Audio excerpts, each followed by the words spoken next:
And welcome to LinkedIn Logs. I'm your host, Chad White. If you didn't know, this is the premiere. Nope, it's not. It is the Jobs Podcast for the website, cpluscomedy.com. Like I just said, it's a website. Go there. Episode 40. If you're watching the video, you may have seen me scoot back in my chair, reach behind me to my high-sitting dining room table, and grab a water bottle. You may have also seen my bare legs and seen that I'm not wearing any shorts or pants, which is very true. I'm not wearing any shorts or any pants. I'm sorry.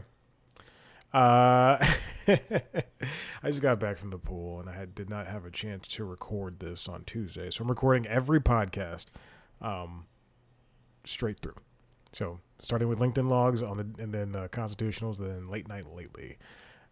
Tuesday, I was helping out a friend. Well, first I did some personal business. I had to go visit somebody who was not feeling too well, so I went to visit them, and then they're fine now, which is good. Everyone's very happy. And then I went to help a friend record her podcast because everyone's got to have a podcast now. But she talked to.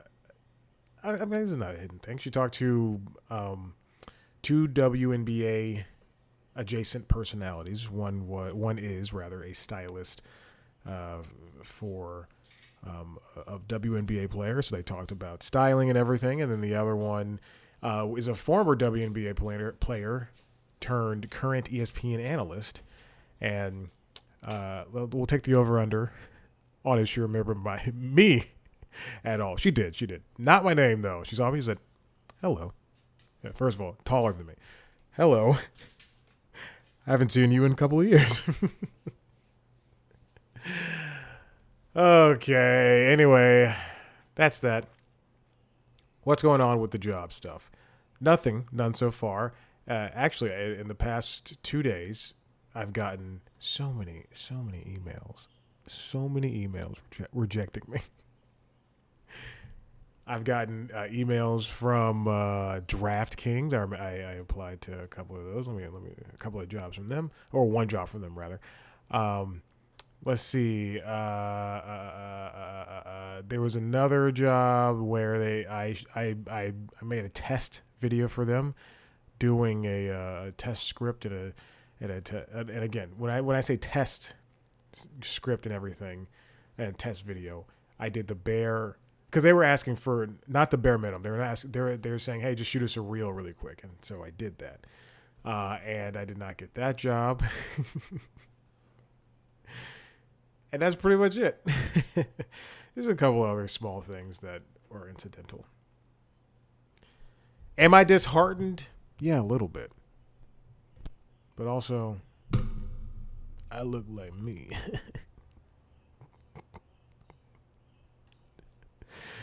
Yeah, you gotta be. Sometimes you have to be your own cheerleader. Okay. So, any Hoosers, what else? What else is in the job sphere? Monday, the day before I usually the day before I usually tape this episode. Listen, I've had a very long, beautiful day for myself because I needed it. It was great. I'll talk about it in the Constitutionals more. But I usually go gym, which was tough this morning. Grocery store, which is all right. Then I saw a movie, and then I went to the pool. I'm just trying to enjoy myself while I can. Anyway, Monday, the day before I record this show, I said, you know what? I'm gonna redo my resume and my cover letter. I have grown tired of making different cover letters for different jobs. I will tailor it, blah, blah, blah, all that stuff. I'm never going to tailor my resume. That's not going to happen. That's way too much. And that will, I don't think mental health is a thing, but that truly will just grind down on my mental well-being. I redid both with the help of ChatGPT, which is very important. I did not go to any other AI bot. I also did a little digging and did not a lot. I did like a bit of research involving some, would I say current or newer practices? But no, just some better practices for resume stuff. So I've taken what we as humans have done and what the AI bots have done, or what ChatGPT in particular has done, as well as I used a GPT, which is the module, what they call the modules. I used a GPT that are the underlying modules of ChatGPT. So someone built a GPT, which was a resume builder. It was a top resume builder. I just typed in resume. It was the one that was used the most.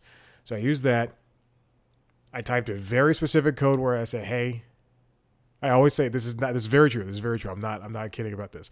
I always say hello to the to whatever AI thing I'm using, whether it be Copilot or ChatGPT or even Google Assistant when I'm saying the keywords okay and then followed by the word Google.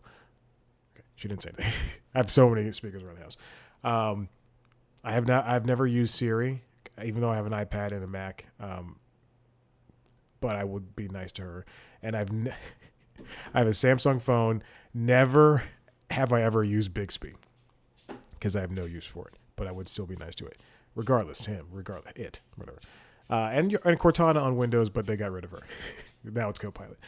But I'm always courteous, and I said, hello, would you please be able to fix up my resume, blah, blah, blah, do this, do that, and just very specific things. And then ChatGPT, the GPT resume builder, and I work together to build a better resume.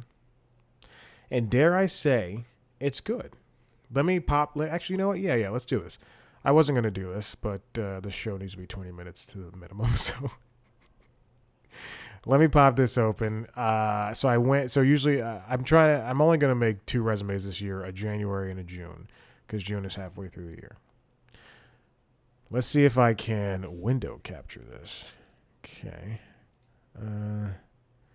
Let's see. What is this called? My resume. And I don't want to show my phone number. So it's very important I don't show that. Or my email address. But, oh, come on, man. We will move it up here. And bang. Oh, that's my phone number. Bang. I'll fix it in post. I'll have to remember how to edit something. So here are my jobs. I'm not going to move myself. I'll move myself. All right, so here are my jobs. If you're watching the video, you can see it. I changed the title to one job from CNN, and it's not news assistant. I changed it to production assistant. They reposted the job a couple of months ago, and I stole their post and put it under my credentials, which is true. I did do a lot of this stuff. As for producer for the Cartoon Network, I had that as well. Did all that stuff, changed the titles and whatnot. You know what? It just looks good. It looks good to me, and I think it really stands out. If you move over here, I do believe the skills are lacking.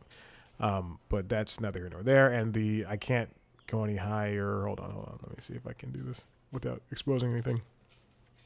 I did the summary too as well. The summary was very important that I redid that. But all in all, I think it looks good, and it's a fantastic a bit of work, a good piece of work. Even my mom said it was a good job, and she never says I do a good job. And the cover letter is great. I have to remember to re-edit that stuff. To edit this episode. But yeah, that's what I did. I fixed the resume, and even the GPT, it gave me action words. What it said was everything, like it rated. So here's what it did. Actually, you know what? I'll have to pop open ChatGPT. But what it did was let me click on resume. Oh, excuse me. Request, summarize. Okay, well, it didn't say my resume. But what it did was I fed it my resume, and it made its own chart for each job. So each job had like its own chart, and there were categories that were already pre-made.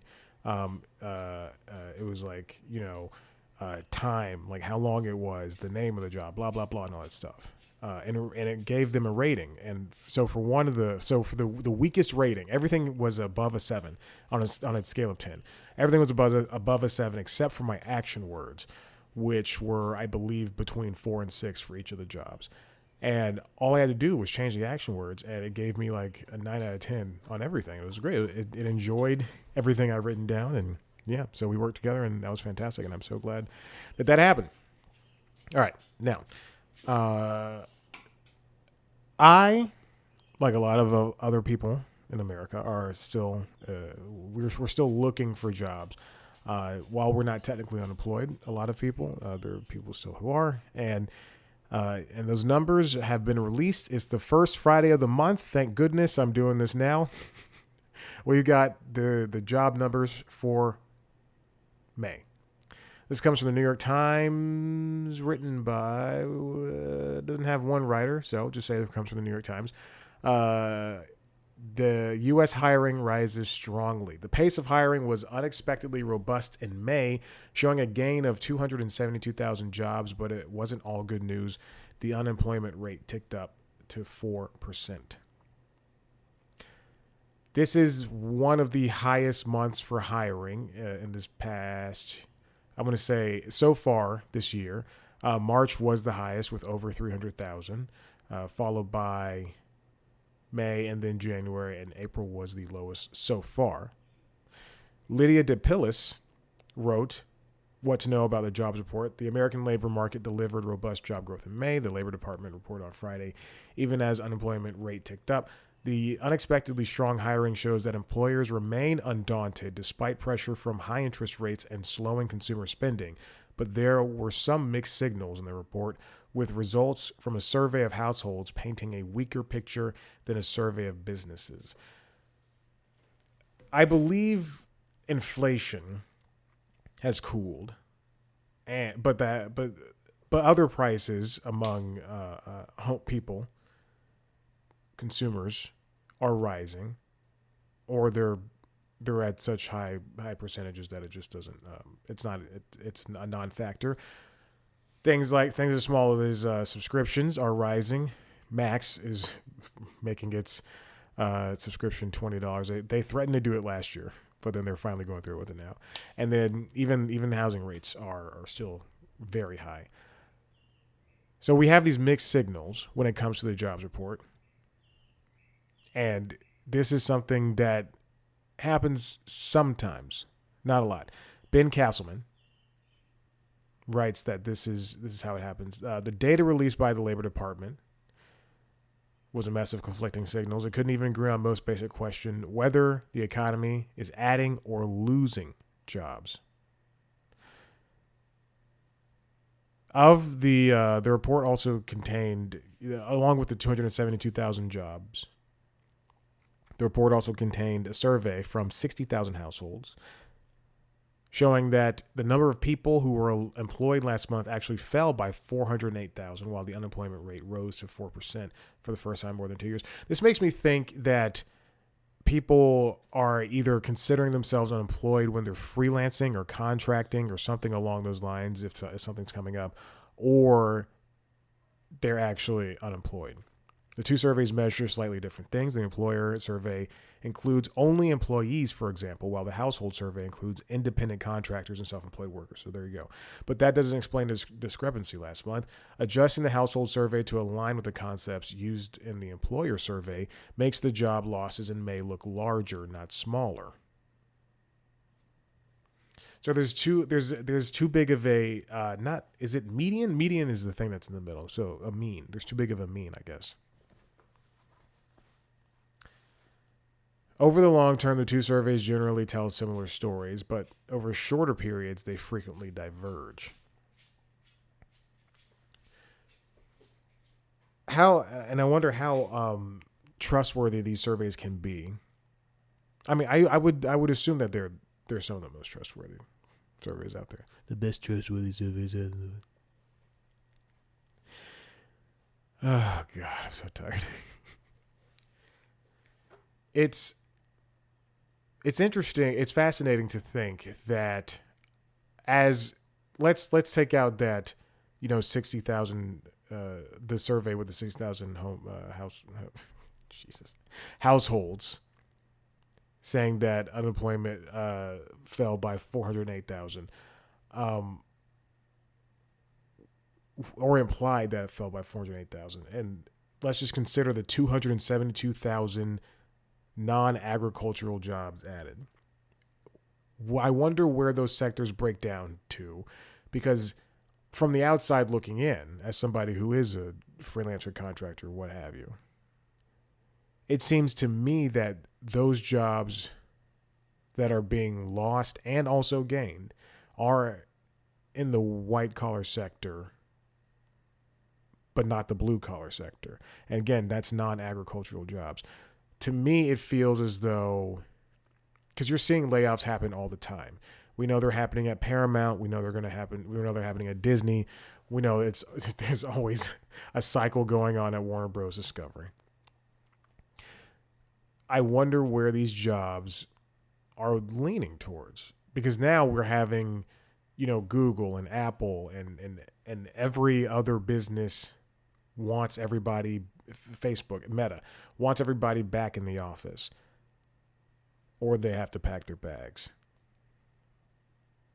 Where do these jobs break down to for the month of May? And are they hiring?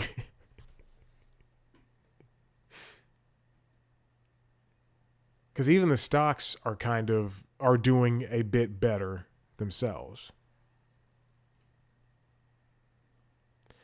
I'm going back up to Lydia DePillis.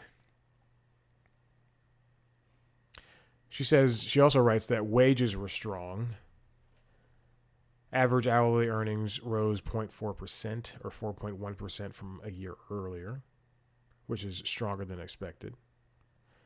But the jobless rate hit 4% for the first time since January 2022. We're not going to talk about the Fed. Let's talk about what it means for the White House, or let's at least read about it. Biden said, "On my watch, 15.6 million more Americans have the dignity and the respect that comes with a job." Let me tell you about working at a country club.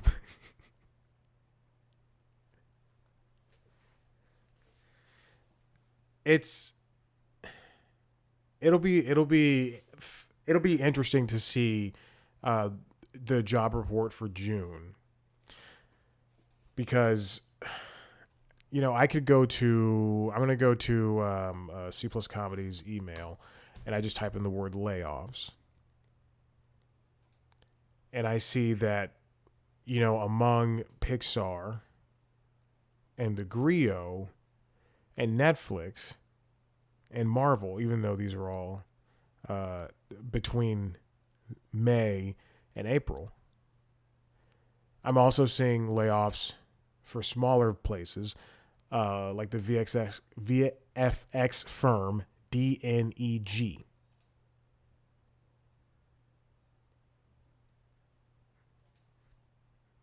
And then there's going to be some, let's see. I already have the Grio and all that stuff at Byron Allen's media company. And Warner. CAA, even though that was April. 5th season. It just seems like the layoffs are never ending. Why do we get into these jobs? Like, what? It's for a lot of us, it's not fame or money. It's just like, we have a calling. Hey, I'm good at this. I should be able to work in this.